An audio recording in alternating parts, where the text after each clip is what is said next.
se asnjëherë s'ke filluar. As kam nisur ju? Jo. Fillo me Ali. Nisemi ju zotri Dula, koha juaj 1 minutë për shëndetësim.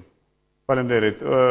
Unë po i drejtohem edhe qytetarëve, po edhe kundër kandidatëve në të respektuar këtu, që gjendja në shëndetësi në komunën e Rahovecit është jashtëzakonisht e rëndë, e vështirë, sepse kemi një repart të hemodializës ku funksionon pa nefrolog, po vetëm me mjek të mjekësisë familjare, ku kemi po ashtu mungesë të rezervave doza gjaku, dhe në çdo moment, domethënë, mund të ketë rrezik për jetë për pacientët e hemodializës. Po ashtu kemi edhe një anulim të tenderit për ushqim, furnizim me ushqim të pacientëve me hemodializë.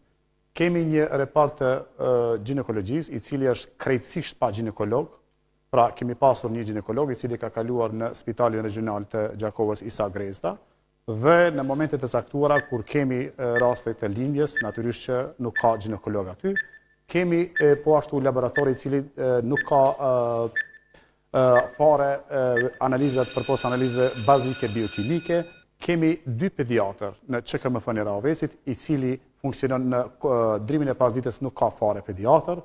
Kemi gjithashtu një ndërprerje në vitin 2023 me urdhër të ushtruesit e drejtorit e asaj kohe, qytetarët e komunës së Rahovecit kanë qenë të detyruar për një infuzion të sorolatën të vërtitën në për Spitalin e Gjakovës, sepse ka qenë një urdhër dhe pastaj me urdhër të Ministrit të Shëndetësisë Arben Shkove 1 minutë e 30 sekonda. Është rifilluar sërish infuzioni. Dhe e fundit, Zakonisht për pres pikën që